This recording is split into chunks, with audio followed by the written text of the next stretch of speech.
right. Hello, everybody. Welcome. Uh, we are very excited to kick off Rare Creatives Lives, Rare Disease in the Arts. And I'm just going to stop my screen share for a second so we can all say hello to you. I'm Lillian, and I'm joined by Jennifer, Kevin, Kurt, and Pauline. And we're so excited to dive in. Just wanted to show you that we're here, and then I'm going to screen share again just to show you a quick little slide rundown of what you can expect today. So, Storytellers on Rare Disease in the Arts. We've got Kevin Alexander, Kurt Sensenbrenner, Pauline O'Connor, Jennifer J. Brown, and myself, Lillian Isabella. Our agenda is to share insights with you on the inspiration to become creatives, our creative processes, storytelling and rare disease, advice on creative careers, and then storytellers sparking advocacy and what that looks like for each of us. So we've got Kevin, who's an adult living with PKU, a filmmaker traveling the world as an advocate for PKU, newborn screening, and rare disease awareness. And we have Kurt Sensenbrenner, freelance director, producer, cinematographer who happens to have PKU, and his documentary work can be seen on Peacock, PBS, More Perfect Union, and more.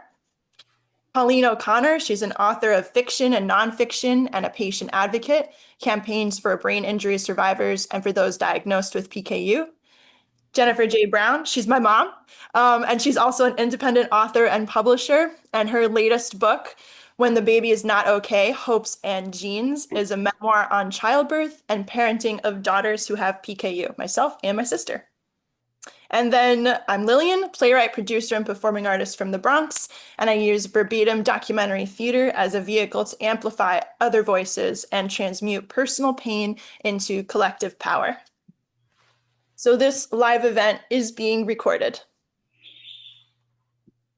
All right, and with that, I will dive into our first question. And I'll kind of just do this as an open question, and whoever wants to jump in and answer, feel free to. But who first inspired you to become a creative? Well, I could, Yeah. Oh, sorry, you go ahead. oh, okay. I could just say that as a kid, it was honestly reading John Steinbeck's The Red Pony that started me writing stories. And it moved me deeply. I was a little kid and I started writing stories then, and I pretty much never stopped. Most of the things I've written are fiction as far as my books, but I do a lot of medical writing and research, so I have to write papers and things like that too. But for creativity, it was really reading novels, starting when I was very young, that inspired me most.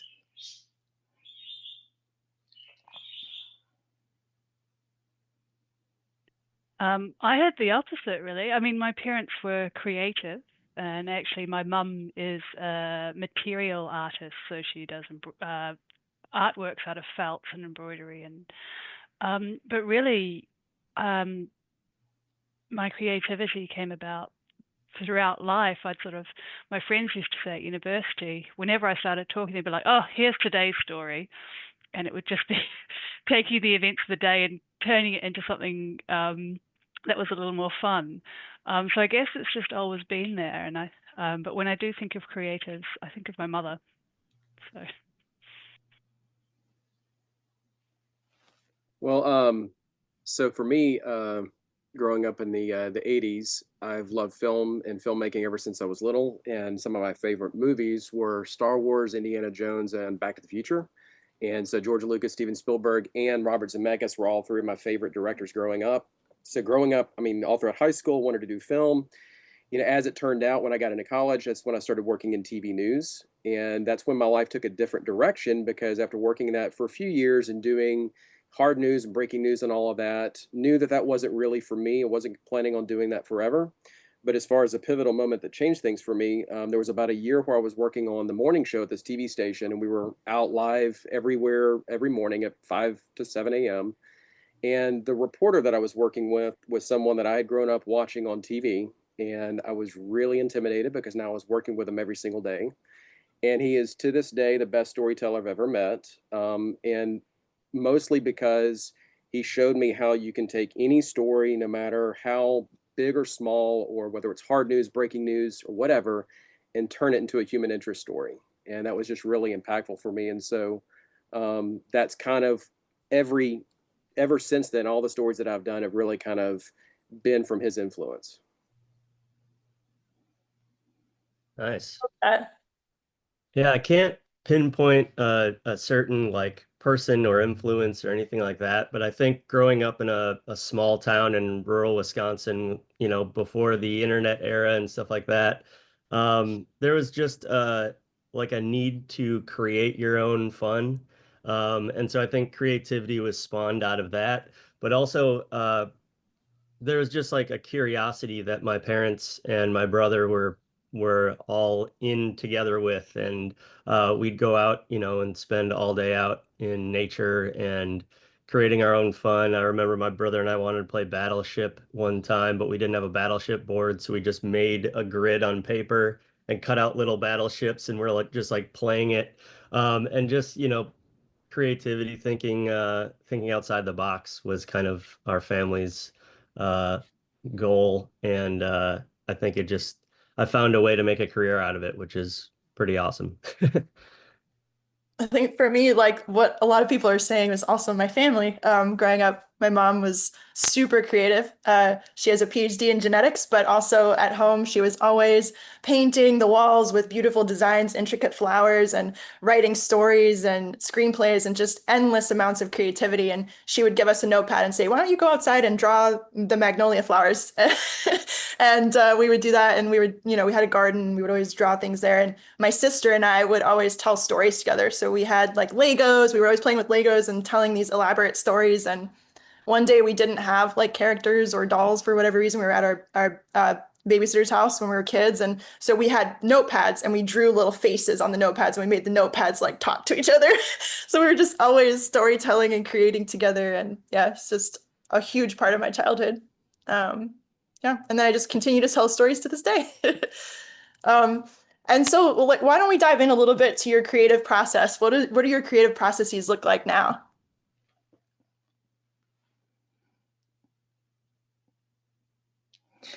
Well, to jump in, I think for me, the creative process always starts with listening to my inner voice. And that's really a challenge sometimes in the present moment because there's so much noise all around us. But when I listen to my inner voice, then I try to hear what's going on in there and then reach into my psyche and pull out stuff that maybe wouldn't be apparent if I didn't have some stillness around me.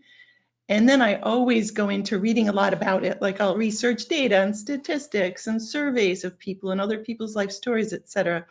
And then I'll use that to kind of fold it around what my inner voice is saying to make a story that's then like more relevant to others. And that's how I try to bring it out and use some humor, some horror. So like a variety of sort of emotional things within it that'll make it interesting to people when they go to read it. Yeah, yeah, I had to really think a lot about this one because I think you just get so used to whatever your process is and you take it for granted. And the more I thought about it, I realized that for me, creativity itself is like the end of like my daily process. So I constantly I believe that you have to immerse yourself in ideas and in art all the time, reflect on that, and then you start creating, right? So for me, it's I read every day, I watch something every day, I listen to a lot of music, and I journal every day. So I'm trying to not just encounter ideas, but think about them, write about them. And the more that I find that I do that, then eventually when I feel like I have a creative project, I'm not so much actively thinking, I'm turning off the logical part of my brain into acting on intuition at that point, you know? And a huge driver of that though is for me listening to music. I mean, I listen to music while I do everything, even when I'm at work and I'm, you know, working, editing a story or whatever, I'll have music playing in the background while I'm logging sound bites, you know, and preparing for a story. It's just a huge, huge part of my life. It's, you know, something that kind of helps me focus on my mental health, but also getting in the frame of mind for whatever story that I'm trying to tell. Because I kind of give an approach editing as both like a writer and an actor, where I'm literally trying to immerse myself. If I'm listening to, an interview from someone, that I'm trying to see things from their perspective, and I'm trying to completely immerse myself in whatever the story is.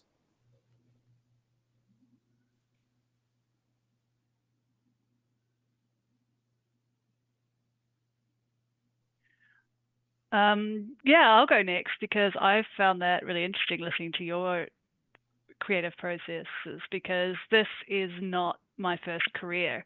I think it's my third. So this being a creative, using my creativity as part of a career is very new to me. So I had to sit down and think about my creative process for different reasons, and that I'm still trying to work out what it is. And I'm very project based. I had my writing teacher sat me down one day and said, "I want you to just pick a project and finish it. Just pick one." And that was the spark. I sort of realized that I need to do one thing, because otherwise my attention's just gone off somewhere else. So I'm still learning my process, but it's interesting that you say that about music, because that really works for me. And I said, when we were preparing for this, I said I'm a bit of a gamer, and actually listening to video game music really helps me. So I listened to one video game music when I was doing one book, and a different video game for a different book, and that really seems to help me stay on track and spark ideas.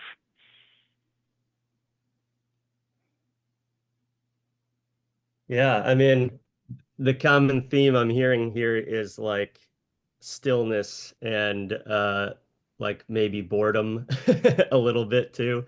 It's kind of like take away the visual stimulus of the world and listen to music, or sit and reflect. And I sympathize with that a lot. If I'm editing something or trying to figure out where the story is in this nonfiction project I'm working on, a lot of the times I just got to get up and do something a little more mindless that engages the body, but you're not sitting there thinking about it. So I'll, go do some yard work or something like that. And I don't have a big yard, so it's forced a little bit, but I'll go out and, weed the flower bed or something like that, and just kind of get your mind off of it.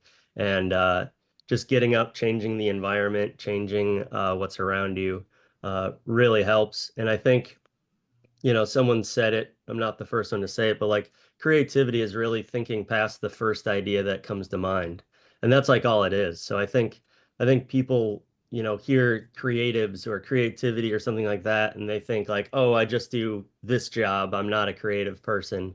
And I I disagree. I think, problem solving is creativity. It doesn't have to be this like art medium that goes on a canvas or something like that. Like everyone's creative in their own way, and especially people who have to navigate the healthcare system, people with rare disorders that have to advocate for themselves. You're constantly problem solving and thinking creatively on how you can get around the system, or chat with someone, or get some answers about something that's challenging. So the creative process exists in a lot of different ways. That's so true. That's like if you that phrase of like, oh, I'm dealing with this, I don't know what to do, and someone's saying, get creative. Get creative about it. Yeah, that's super accurate. I think for my own creative process, it's driven by having a question, like a burning need to understand something better, and be like, why is that like that? Like I don't understand it, and I want to investigate it. And then I kind of go down a rabbit hole a little bit with what's going on there. I create documentary theater, so I interview people and then transcribe and turn into something. So it's always at the core some sort of question or investigation that I want to pursue or understand better. But Kurt, what you said, I think is a really great jumping off point into the next question. So often when you live with a rare disease, a rare disorder, or even you're just dealing with health in general, you have to navigate a system that doesn't easily set you up for success, I would say, and requires creativity. But how does storytelling share the rare disease lived experience for each of you? Well, Lily, for me, rare disease comes into it because I have PKU, a rare health condition in the family. I'm a carrier. So I didn't find out until I had my daughters, you and Sophia, that I was a carrier. 1 in 50 of us are a carrier of PKU, and I didn't know. But when I found out, then I had met so many people who were saying, oh, well, what was it like for you, when you found out? And I thought, oh, so that's the way my storytelling can relate to the rare disease community, is to talk about what it was like as a parent, as a mother, and with a kind of unusual framework that I had been studying genetics at the time. So when I first had my children. So the genetics of it, or that it's a rare condition caused by a gene, was something I thought, oh, I can bring that into the story.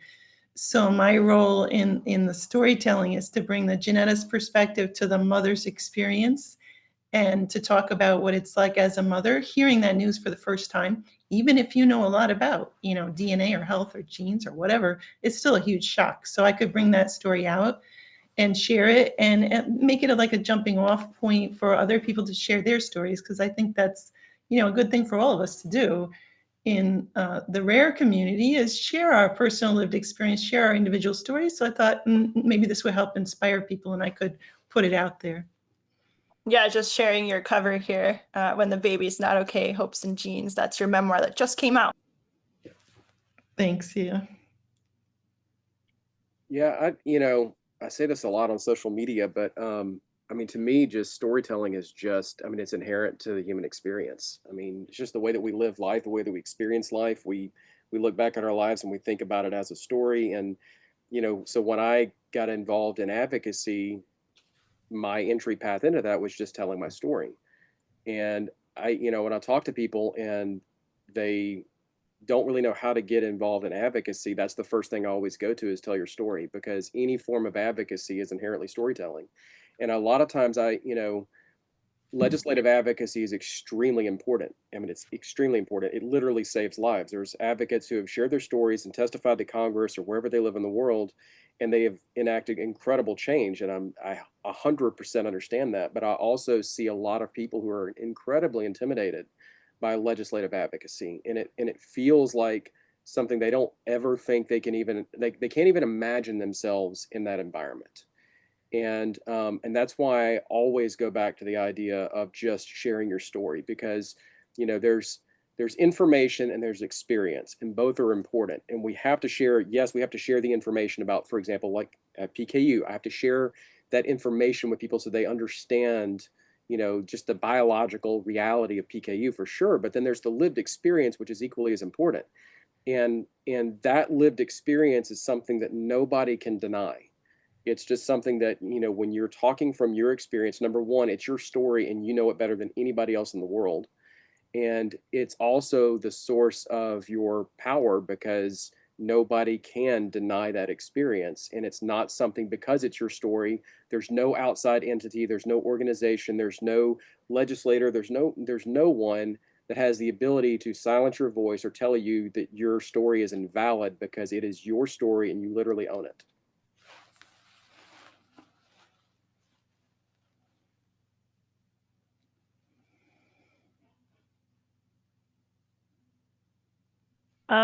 Yeah, I would add to that and say that because it's our story, that's what makes it so powerful. And I have found that particularly in healthcare settings. So something that I really welcome here in the UK is that a lot of clinicians and healthcare workers of a younger generation are really keen to involve patients a bit more. It sounds really silly because it's our care, so how can you involve us more? But they're very keen to hear about how things are for us. And every healthcare worker I've spoken to, whether in New Zealand or here in the UK, they have always valued the patient experience. Maybe I'm lucky. I do know of people who have felt that their experience has been different, but I mean, the way I see it, healthcare workers got into healthcare to care. And it's stories will sometimes, it illuminates to them the effects of their work. It reminds them the effects of their efforts, good or bad. And that's really important, whether what they did caused harm or did not cause harm, it's really important that we help healthcare workers and others look past the box that they have to tick and see the patient. And I think that's where storytelling of someone with a rare disease can really help. Yeah. I've been in documentary storytelling since about 2011, and only recently did I kind of have the aha moment that I have a story, and like to work within my own community and my own lived experience. I've been doing documentaries about other people with, different uh, different challenges. And I've been teaching with an organization to teach vets, Army vets and things, how to tell their story and how to craft a story as a way to educate other people about, the military, the vet experience, and also to help them get their story out there as kind of I wouldn't say it's therapy necessarily, but there is something just inherently satisfying. There is some sort of a release to get your own story off your chest and out there. There's something very validating about that and gratifying about that. And it does create community, and it does, a lot of positive things.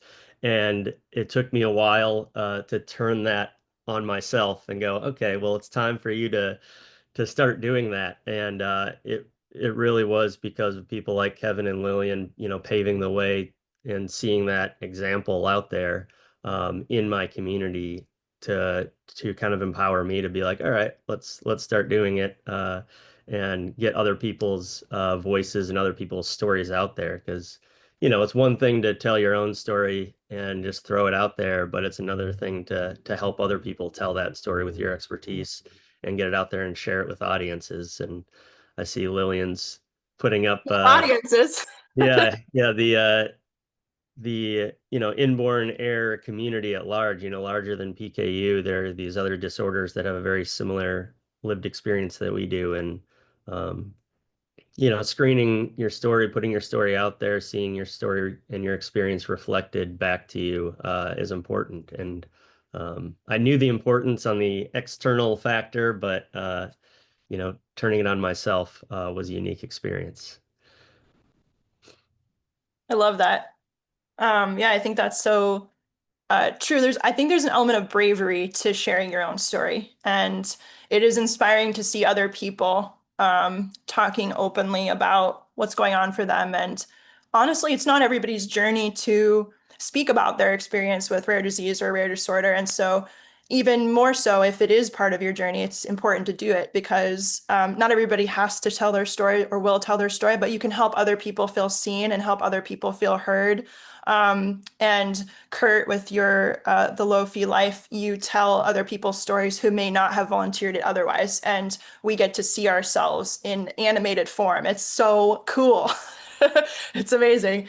And for me personally, I'm a writer playwright, but I also wrote an op-ed recently that got published on Stat News that was about the importance of newborn screening and how certain legislative things are happening to pull it back, which is dangerous. And so being able to vocalize how I benefited from newborn screening with my writing was very important to me. And I'm an advocate and have spoken on Capitol Hill with my representatives and senators about legislation that's important to our community. So there's all different types of ways to tell story, more traditional art forms in public speaking. There's a lot of opportunities to do it. So yeah, what advice would you give, kind of steering the conversation further along, what advice would you give for those who dream of a creative career, for whom they really, really want to do this, dive into it, maybe they're not sure how to do it? I would say the most important thing for a creative career for me would be to listen to your inner voice and to love it, like to make space for yourself and for your voice. I think for some of us, that's a challenge. We're very busy trying to do things other people will approve of, but really it's when we listen to our own unique inner experience and express it authentically that good art comes out, and then people naturally do want to view it or hear it. So I think that doing that, and then also never giving up, because if you're creative, the creativity is a process. So like if you keep doing the process, you keep getting better at it. So if you don't have success initially, lots of creative careers are born in later years. So it's not like if you don't really hit it off right the first time that you won't have another opportunity. So I'd say, don't give up. That's another important thing. Yeah, I'll just say, for me, part of it is just number one, whatever your form of creativity looks like, whether that's writing, whether that's filmmaking, whatever it is, number one, you just got to put in the hours and do the work. It takes time. And I think especially when you're younger, you don't want to, you want to jumpstart. You don't want to have to deal with, all of the hard work of getting better. But that getting better is, it's like the whole cliche of the 10,000 hours, right? You just put in the time, and eventually it gets to the point where you have a process that works for you that you can just produce on instinct. But other also, there's never stop learning, you know. And what I mean by that is there's a lot of, especially I'll talk about filmmaking for a second in particular. There's a lot of tutorials and everything out on YouTube, or there's a lot of different paths now to learn technical skills. But a lot of times what I see people forgetting about is just the other areas that will make you a better storyteller that may not seem obvious if you just go onto a YouTube tutorial. And so, for example, if you're doing anything in the documentary space or anything in the nonfiction space, learning how to be a better interviewer, learning about psychology, learning about how to read body language, especially if you're filming not an interview, but if you're filming something actually happening, being able to read body language and knowing anticipating what people are about to do. It's little things like that that can make you infinitely better at your job. And then the other thing too is just, you know, immerse yourself in whatever it is that you want to do. I say that, because I produce, especially at work, I produce a lot of documentary style content a lot at work. When I go home, I often don't watch a lot of documentaries because you have to turn your brain off at a certain point. But I still read a lot. I still watch a lot of other things. I'm still taking ideas from something I might read or something that I might watch from a film and figuring out how can I take that and apply it to what I do at work. And like Kurt was talking about, it's all about creativity, finding a creative way to solve a particular problem. So instead of thinking like I'm a writer, let me think like a writer. Instead, think about, hey, let me approach being a writer like I would being, a filmmaker or being an actor, whatever it may be. And the last thing I will say is, for me, especially if you're wanting to tell stories, for me, it's always first and foremost about people.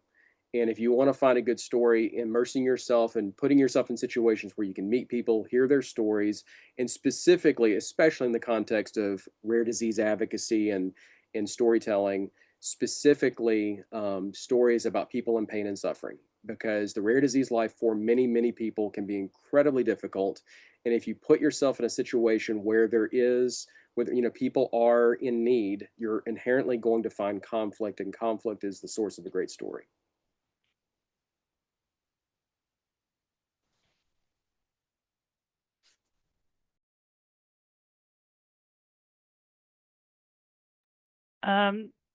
Yeah, that's really fascinating. You made me think about what am I doing to develop my creative, skills, beyond, as you say, the actual technicality of production. What are you doing to develop your creative skills? That's great advice. I was going to say that my advice would be to realize that you're not alone as a creator. And it might take you a while to find your space. And you'll have different spaces in different groups. So, I'm in writing groups. I have another group where we just talk about what we're reading and what we didn't like about it, or you pull it apart. And then you have a PKU community, and then the separate rare disease community. So I think realizing that you're not alone as you tell these stories, that can be really helpful, particularly when you get stuck. or particularly when you've got a conflict. Oh, yeah, that's me. Yeah, particularly when you've got a conflict that you're trying to work through, it can be really helpful to have a network, a support network. That can be very valuable for someone starting out in a creative career. Absolutely. And I think I would piggyback off of what Kevin was saying too about putting in the work, that when you have a job like creatives, you don't immediately always get paid for the work you're doing, but you still need to put in the work. And when you have a job, you put in a certain number of hours per week doing that work, right? So you still need to do that. Regardless of whether you're getting paid or not, you have to treat it like a job if you want to establish a creative career.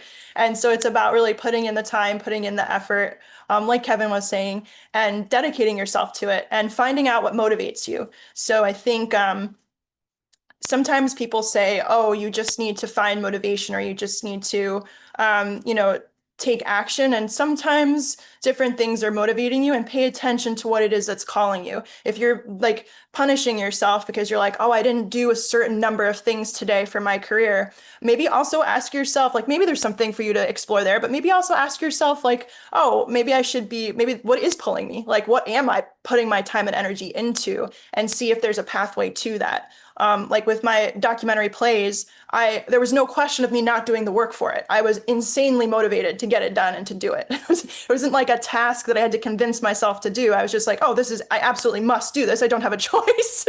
You'll often hear creative people saying that they didn't have a choice, like there was nothing else they could do. This was the thing they were doing. And I think that energy and that's necessary to establish a creative career, whatever that creative career might be. And you might think it's going in one direction, but then notice where your time's going, notice where your energy is going, notice where your passion's genuinely unfolding, and honor that. Like, society will tell you what a creative career should look like. Oh, you should try for this, or oh, this is what the pinnacle of success looks like. But often those types of examples are lightning in a bottle situations, or like winning the lotto, and they're not realistic. And if you compare yourself to that, you'll feel dissuaded. But actually, what is your pathway to a creative career, and honor that for yourself, whatever that might look like. I just have to say that's amazing, because I completely agree that that thing that you feel like, I absolutely have to do this. Like, I cannot go to sleep. I cannot think about anything else. Whatever else I have going on in my life, I'm putting that over here, and that is what I'm going to focus on. That is 100%. I think that's the best. That's when you kind of get in that creative flow state that we're all trying to seek. Is when you're able to match it to that like absolute overwhelming urge. Like, no, I can't. I have to do this. I love that. Yeah, definitely. I mean, I don't know about you, but I get asked this fairly often. And the first and maybe the hardest question I like throw back is, you know, is it a career or is it something you love to do in your spare time? Because making a passion a career isn't always the move. I love skiing, and I thought, man, maybe I could work at a mountain, maybe I could work at a hill, doing video work or not, and just be out there. And I realized like that's, being on the chairlift, being on the hill, that's my happy place. And I don't want to like taint that with money and career. And you don't necessarily want to see how the sausage is made and like know who the bad players are in that space and all that. It's just like an escape. So, assessing that, and that's not always easy to do, but assessing, is it something I like to do as an escape in my free time? Or do I want to go play in a band, or would I rather just like play music in my room? So that's, I think, the first personal question you have to assess is it a career or is it not? Um, but then finding your voice, finding the why, finding what you want to tell and get out there. I think we're all still finding that. That's a fluid thing that changes as you get older, as you mature or immature, whichever direction you're going. Uh, and that takes time to find your voice and what you want to make and create and why. Um, and then I think we live in an incredibly like democratized media space where you don't have to pitch to one of the big players to get your, movie made. You can film it on your phone and upload it to YouTube and Instagram for your friends. Like just doing it and showing up to other spaces where people are already doing it. If you love photography, go to a photography gallery, go to an exhibit, meet other people who like that medium, and show up in that community, and you'll learn a ton. You'll have a network, you'll have a community. Um, Pauline, you were a bit, describing that. Find your community and you know, bounce ideas off of, see what other people are doing, be inspired by them. That's a big thing. And also, before I forget, I do want to say, Kevin and Pauline, it sounds like y'all have some amazing playlists saved, maybe in Spotify or in YouTube or somewhere. So, if you want to share that in the link, always looking for new music. Be prepared because it's a lot. Kevin does DM me some music picks, and I have a few that I need to listen to still, but he's got some good recs. Hans Zimmer all the way. Just start there. Love Hans Zimmer. Yeah. I feel like we need to get in on that list. I was also just going to, before we move on to the next thing, I thought that point of, is it a career or is it a hobby? That was just, brilliant. And sort of related to that was, it's worth thinking about what success for this creative project looks like. Is it getting this book into the hands of someone really important to you, or is it staging something that an audience turned up to, or is it paying next month's bill? Sometimes it is just as simple as that, and I found that's really helpful to stop. I'm quite susceptible to the imposter syndrome, and I found that defining the success for a creative project really helps me from not falling off the flywheel of creativity. So. I love that. I noticed you had unmuted before. Mom. I was gonna say Jennifer, but I feel weird calling you Jennifer, so. I just wanted to echo that, sometimes it's a passion. And there were days when I was spending 16 hours a day writing when I was working on the memoir. And my family would be like, what's wrong with you? Stop, go for a walk or whatever. But, sometimes it really does just drive you. And if that were my paying job, I think that might have become tiresome, but it was my passion project. So I enjoyed that. That makes a lot of sense. And I do remember that. My mom also reads very fast. So I think as an author, reading, is important, and she'll read a book in a day. I'm not even kidding. There's no competition. Oh, she's so fast. Anyway, this is our last question. Why and how can storytellers spark advocacy in a rare disease community? If I could kick that off, I'd like to refer back to Bruce Springsteen's song where he says, you can't start a fire without a spark. And it's from a song, Dancing in the Dark, and it's about loneliness and feeling alone. And I think that, my advocacy was certainly sparked by Kevin, by your work, your my PKU Life film, your For Katie film, and Pauline, by your book, Living with PKU and the Low Protein Life, and seeing, people are talking about this. That was like a spark for me. And I think that advocacy becomes a passion, and that this spark starts like a fire, and then you really get going. And when you touch people's heart, then with your sort of personal story, then they get inflamed and they want to do something. And if you get enough people worked up, you get this 100th monkey thing going where like everybody gets worked up. And strangely, today at the World Health Organization, they're having their 78th World Health Conference. It's the WH78. Today, for the first time, they're putting up a resolution on rare disease to have health coverage universally, globally. And that's today, the 23rd in Geneva. So it's like, when things really get going, sometimes there's a wave and then there's change. So I think that by sparking advocacy and putting in the work and coming together as a community, we can work toward change that will really happen. That's how I see it.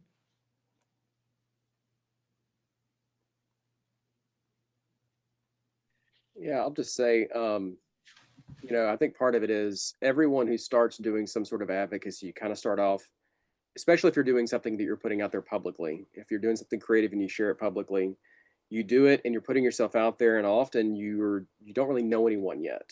And so you start that journey kind of on your own But then as you, get out there, you start meeting other people. And to me, that's the best part about PKU advocacy, about rare disease advocacy. It's the people. And especially it's because if we're involved in PKU or rare disease advocacy, number one, we're living with the condition ourselves, we're affected by it ourselves. And so we have that part of our life to manage. Then there's also the creative side and whatever we're doing with advocacy. And so having people in the community who are both A, living the life, and then B, also creatives who you think similarly, you see things similarly. You can't really put into words how great that is. But at the same time, so I mean, you put yourself out there, and yes, you connect with other people, and you form friendships, you form collaborations, and but at the very same time, also accept that each one of us has our own separate path, and no one person's advocacy or creative path is just like another person's. And, going back to that imposter syndrome, I 100% agree with that, because where we get wrapped up in imposter syndrome is thinking, oh my God, I'm not doing this like so-and-so. I'm not doing it as good as them or whatever. And everybody, I don't know a single creative person who does not deal with imposter syndrome. And it's just because it's all based on that fear in here that like, oh, I'm not doing this, or I'm not doing this perfectly, or I'm not doing it like this person. So, for me, it's all about figuring out what is my path. And the way that I have tried to stay on track over the years is, okay, understanding what my path is. And anytime I'm start going off that path, I start feeling like something's not right. And so like for me, I put it as a sort of a tagline on my website, but I focus on PKU, newborn screening, rare disease, and mental health advocacy. And anything that I'm doing now in advocacy, whether it's on my website, whether it's a creative project, a video, podcast, whatever it may be, or any other advocacy campaign, anything I'm doing, if it's not lining up with that in some way, then I just feel like off. And if I focus on one of those elements to the complete exclusion of all the other ones, I also feel off. All four of those things are really important to me. PKU, because obviously it's the thing that I'm affected by. But when I branch out from there, I consider other people affected by newborn screening. And, I think that newborn screening is a moral imperative, that those of us who have benefited from it should do something, and I emphasize something, to help other people experience the same benefit. As we've said many times, some people do that publicly, some people do that privately. Nobody has the same path. And if someone, those of us who put ourselves out publicly are happy to share our stories. But if someone does not feel comfortable with that, that's 100% their right. And so we do that to try to encourage other people. But then branching out from newborn screening, there's the rare disease community, the larger rare disease community of even situations that may not even be directly affected by newborn screening, but there's 10,000 different rare diseases according to NORD. And of course, beyond that, there's mental health issues that every human on the face of the earth deals with. I've been learning over the years how to understand what my path is and stay on that path, because if I start doing something like somebody else I see in the community, that works for them, but as soon as I try to do it, it doesn't work for me. And to me, it's just all about learning how to be comfortable with who you are and what you can, uniquely do, and be okay with that, and just not worry about all the rest of it.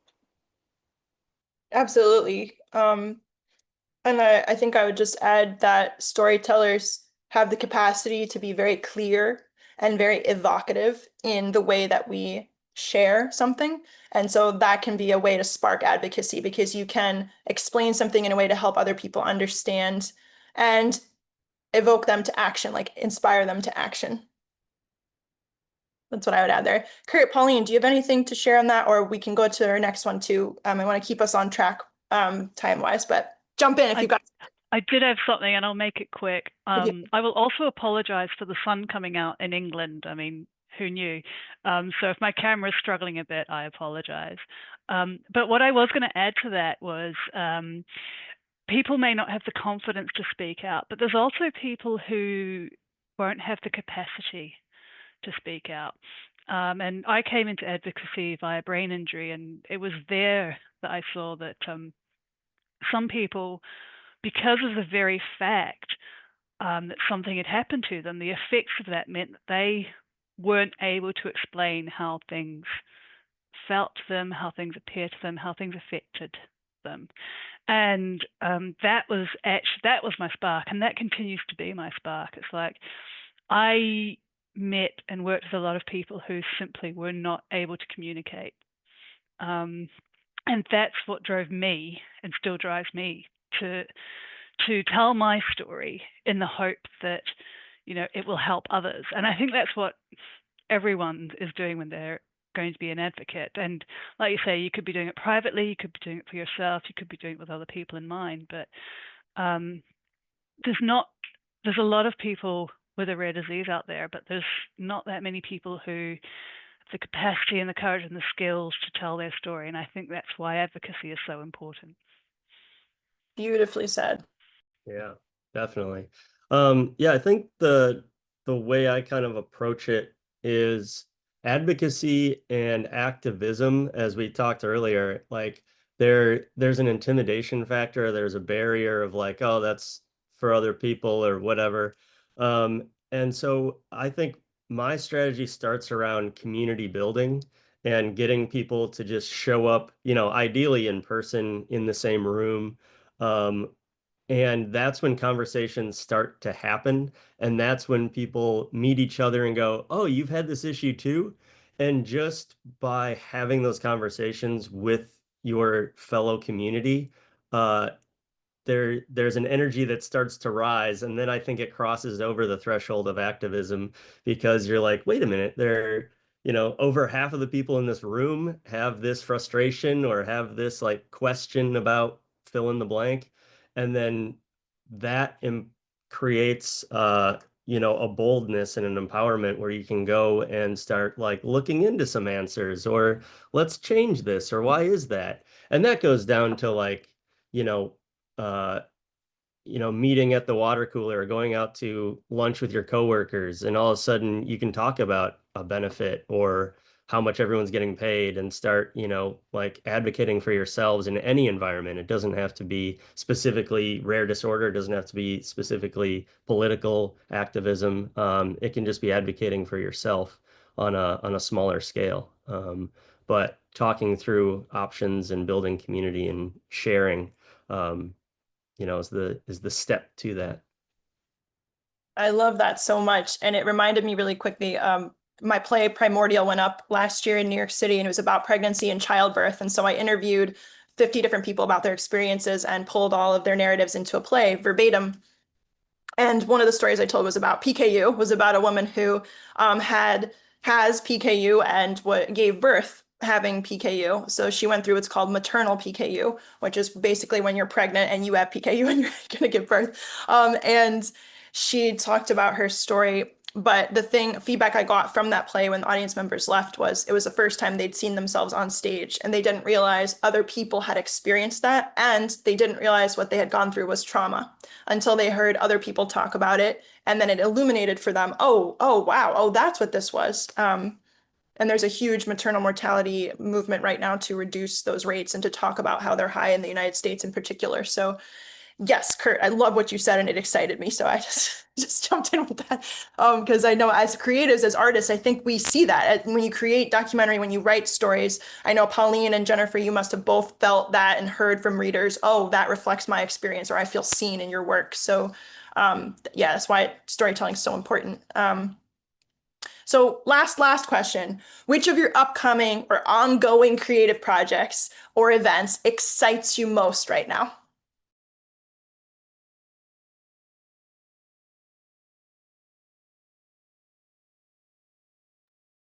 All right, I'll go. I was just going to say, I recently have been focusing on my website, pkujournal.com. It's something I've had the last few years, and then I just in the last few months finished an overhaul of the site and kind of reorganized some things, made it easier to find things. But I've got a backlog of videos, podcast episodes, and articles. Writing for the blog is my focus going forward. I just recently wrote an article called "Advocacy is Social Justice." And I'm kind of, trying to, with my advocacy, because I've been doing this for a while, and I'm trying to adopt a different kind of like a slower pace of life with it and pace myself better. I, as a creative person, can just really go full on with something, and I have to learn to, kind of pace myself. And so these days I'm trying to focus on writing for the site, adopt a little bit slower pace of life, read, study, all of that, and write articles that are a little bit more philosophical and reflective of what I think. And that latest article, Advocacy of Social Justice, is more about my philosophy behind really any form of advocacy, although I'm writing a series for the PKU community.